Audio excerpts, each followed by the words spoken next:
Nitong kaligirang pangwika ay isa sa pangunahing dahilan ng malawakang pagkawatak-watak ng mga mamamayang Pilipino bago pa dumating ang mga Kastila hanggang sa kasalukuyan. Halina't sabay natin tuklasin ang mundong kasaysayan na pinagmulan ng wika. Ang wika sa panahon ng katutubo. Bago pa man dumating ang mga Kastila, ang mga tao sa Pilipinas ay mayroon ng sariling wika na tinatawag nilang baybayin o alibata. Ito ay binubuo ng 17 titik. Sa panahong ito, ang tanging hanapbuhay lamang ng mga tao ay pang-aaso at pangingisda. Sila ay palipat-lipat ng tirahan kung saan sila ay magkaroon ng makain. Kumbaga, survival talaga ang kanilang pamumuhay. Ang wika sa panahon ng Kastila. Sa panahon ito, naipasok na ang tinatawag na alpabetong Romano kung saan binubuo ito ng 31 na titik. Mayroon din itong 20 na tunog na pwedeng isulat. Matagumpay na lalong nahati at lubos na nasakop na mga dayuhan ng mga Pilipino sa loob ng mahigit na 300 taon. Ngunit, hindi itinuro ang wikang Kastila sa mga katutubo sa kadahilanang gusto nilang manatiling mangmang at hiwa-hiwalay ang mga Indyo. Ang mga praile mismo ang nag-aaral sa mga katutubong wika ng iba't ibang etnolinguistikong grupo. Mga katutubong wika ang naging medium ng komunikasyon at ito rin ang ginagamit sa pagtuturo ng rehiyon. Ang wika sa panahon ng Amerikano. Sa panahong ito, nagiging transisyon ito ng wika dahil wikang Ingles ang ginamit bilang medium sa instruction sa mga paaralang pampubliko. Ang mga paksang pinag-aralan sa loob ng classroom ay ang kasaysayan, kultura, literatura, ekonomiya at politika ng Amerikano. Nilimitahan ang pag-aaral ng maraming paksang nauukol sa Pilipinas, kaya naman hindi nagiging interesado ang mga karaniwang estudyante sa mga bagay na may reaksyon sa sariling bansa at kultura. Higit na tinangkilik ang mga bagay na Amerikano.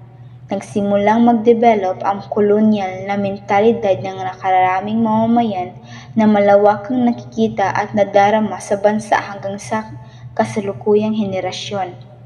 Lubusang pinag-usapan sa Kombensyong Konstitusyonal ang mga isyong pangwika noong 1930 na magkaroon ng isang wikang pambansa at mula ito sa wikang katutubo na mahigpit namang sinalungat ng mga nagtataguyod ng wikang Ingles. Ang wika sa panahon ng Commonwealth. Sa probisyon ng 1935 Konstitusyon ng Pilipinas, Artikulo 14. Ang Kongreso ay gagawa ng hakbang tungo sa pagpapaunlad at pagpatibay ng isang wikang pambansa na batay sa isa sa mga umiiral na wikang katutubo hanggat hindi tinakda ng batas ang mga wikang Ingles at Kastila ang mananatiling opisyal na wika. Noong Nobyembre 1939, sinumite ng mga membro ng surian kay Pangulong Quezon ang kanilang rekomendasyong Tagalog ang gagamiting batayan ng wikang pambansa. Bungan sa naturang probisyon ng 1935 Konstitusyon, pinagtibay ng Asamblea ng Commonwealth ng Pilipinas ang Batas Commonwealth bilang 184, nagtatag ng surian ng wikang pambansa. Hunyo 11, 1940, sinimulang ito sa mga paaralang pampubliko at pribado ang pambansang wika na batay sa Tagalog. Wika sa panahon ng Hapon. Sa panahong ito, ang wikang sinasalita ang batay sa Nipongo ng mga Hapones. Lubos na naisulong ang paggamit at pagpapalaganap ng pambansang wika dahil ipinagbawal ang paggamit ng wikang Banyaga o wikang Ingles sa anumang aspekto ng pamumuhay ng mga Pilipino. Ipinagbawal rin ang paggamit ng lahat ng libro at periodikal na nauukol sa Amerika. Wikang Tagalog ang ginagamit bilang medium sa pagtuturo sa mga pampublikong paaralan at itinuro rin ang wikang Nipongo sa lahat ng antas. Sa bisa ng ordinansa bilang 3, ginawang mga opisyal na mga wika ng bansa ang Tagalog at Nipongo. Masasabing namumulaklak at umunlad ang wikang pambansa pati na ang literaturang Pilipino. ang wika mula sa taong 1946 hanggang sa kasalukuyan. Noong ika-4 na Hulyo 1946 ay dating itinuturing na araw ng pagsasarili at dito ipinapahayag na Tagalog ang opisyal na wika ng Pilipinas batay sa Batas Commonwealth bilang 570. Noong ika-26 ng Marso 1951, unang ipinagdiriwang ang Linggo ng Wikang Pambansa sa pamamagitan ng proklamasyon bilang 12 na nilagdaan ni dating Pangulong Ramon Magsaysay. Piniling linggo ng pagdiriwang ang ika-29 ng Marso hanggang ika-4 na Abril bilang parangal kay Francisco Balagtas dahil ika-2 ng Abril ang karawan ng Makati.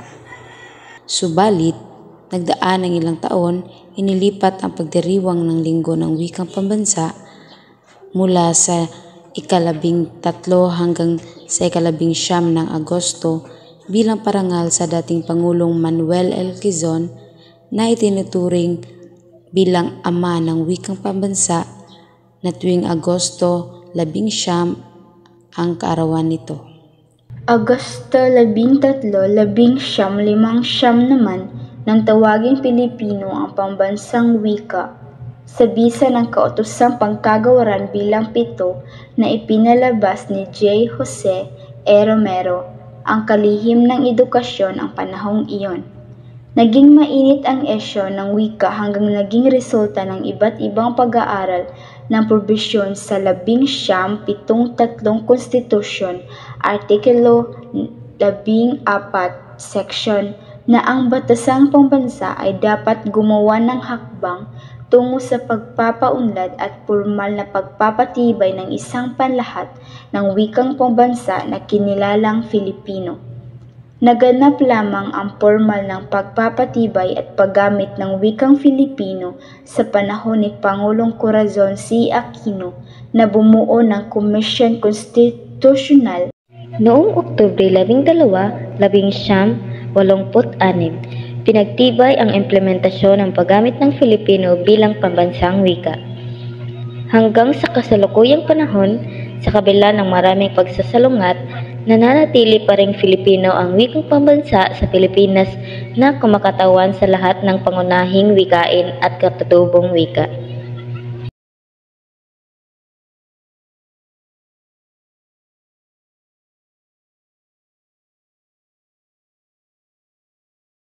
Noong Oktubre 12, 1986, pinagtibay ang implementasyon ng paggamit ng Filipino bilang pambansang wika. Hanggang sa kasalukuyang panahon, sa kabila ng maraming pagsasalungat, nananatili pa ring Filipino ang wikang pambansa sa Pilipinas na kumakatawan sa lahat ng pangunahing wikain at katutubong wika.